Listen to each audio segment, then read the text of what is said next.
সার্জি সালাম, আপনি আপনি দেখুন, একটা স্পষ্ট কথা বলি, শুনে ভালো লাগবে। ভিডিওটা পুরোটা দেখবেন, তাহলে বুঝতে পারবেন কথাটা। ইমান কিভাবে আনতে হয় তার একটা প্রক্রিয়া বলি। সেটা হচ্ছে, আপনার কাছে যখন টাকা থাকে তখন আপনি মাছ মাংস ফ্ল্যাট বাড়ি গাড়ি করতে পারেন। ঠিক সেম, আপনার যখন ইমান আনবেন কোরআনের সমস্ত আইন মেনে, তখনই আপনি যেন নামাজ রোজা হজ জাকাত খরচ সমস্যা হবে না। একবারে সিম্পল কথা।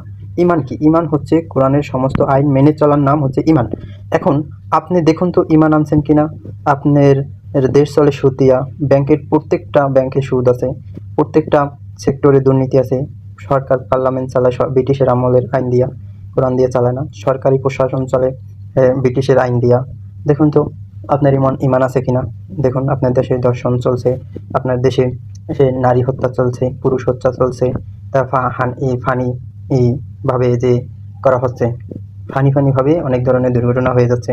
হ্যাঁ, এগুলো এগুলো কোরআনের বিরোধিতা চলে। যেমন এক হুজুরে বললো, ফানি ভিডিও করে কথা কেটে কুটে এক ধরনের ইসলামের বিরোধী কথা বলা হচ্ছে।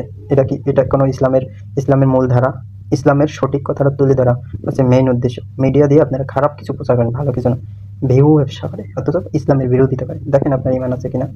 আপনি আরো বিভিন্ন জায়গায় দেখেন, কোরবানি একটা সুন্নত, সেটাকে মানেন। তারপরে হজ করা সুন্নত, সেটাকে মানেন। আবার দেশের অন্যান্য বিষয় সব মানেন। কিন্তু কোরআন দিয়ে দেশ চালানো হোক, কোরআন দিয়ে আইন প্রতিষ্ঠা হোক, কোরআন দিয়ে সব কিছু প্রতিষ্ঠা করা হোক, এটা আপনারা মানতে রাজি না। হ্যাঁ, আপনার সব মানেন, কিন্তু কোরআন দিয়ে দেশ চালানোর লাগবে, দরকার। এটা তো ইমান। এটা না হলে যে আপনার নামাজ রোজার দরকার নাই, কিন্তু এটা আপনার মান না। আসলে মনে হয় আপনি ইমানের জন্য না, আপনার মানুষকে দেখানো নামাজ পড়েন। যদি আপনি সঠিকভাবে নামাজই পড়েন, তাহলে কেন আল্লাহর আইন প্রতিষ্ঠা করার চেষ্টা করেন না? কোরআন দিয়ে সমস্ত দেশ চালানোর চেষ্টা করেন না? আপনি সাধারণ মানুষ, তাতে কি হয়েছে? আপনার সাপোর্ট, আপনি দুটো কথা মানুষকে বলতে পারেন।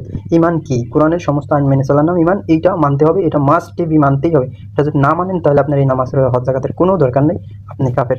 ঠিক আছে? আপনি যদি এইগুলা যদি মুখ থেকে দুইটা মানুষকে না বলেন, দুইটা আছে, একটা মানুষকে না বোঝান, এই ইসলামের দাওয়াতটা যদি মানুষকে না দেন, তাহলে তো আপনার ভিতরে যে মুসলমানের যে তামান্না, ঠিক আছে, মুসলমান হওয়ার যে, যুদ্ধ করার যে একটা তামান্না, বা মুসলমান হওয়ার যে তামান্না, এটাই আপনি লালন পালন করেন না। আপনি প্রতিদিন 5 জন মানুষকে বলেন না, ইমানের দাওয়াত দেন, কোরআনের সমস্ত আইন মেনে চলতে হবে। একটা ভোটের মাধ্যমে হোক, একটা কথার সাপোর্ট হোক, 10টা টাকা দিয়ে হোক, যেভাবে হোক এটাকে সাপোর্ট করতে হবে। এটার বাইরে আপনি যাইবেন না। আপনারা আছেন এক একটা দল নিয়ে, কোরআনের কথাই বলে না যারা, হ্যাঁ, কোরআন দিয়ে দেশ পরিচালনার কথাই বলে না, তাদেরকে সাপোর্ট নিয়ে আছেন। আপনারা টাকার জন্য ইসলামকে বিক্রি করে দিতে দ্বিতীয়বার ভাবেন না।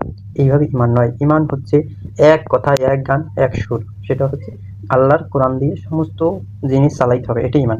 এটা যদি আপনি কথা দিয়ে, টাকা দিয়ে, পয়সা দিয়ে যদি এটাকে সাপোর্ট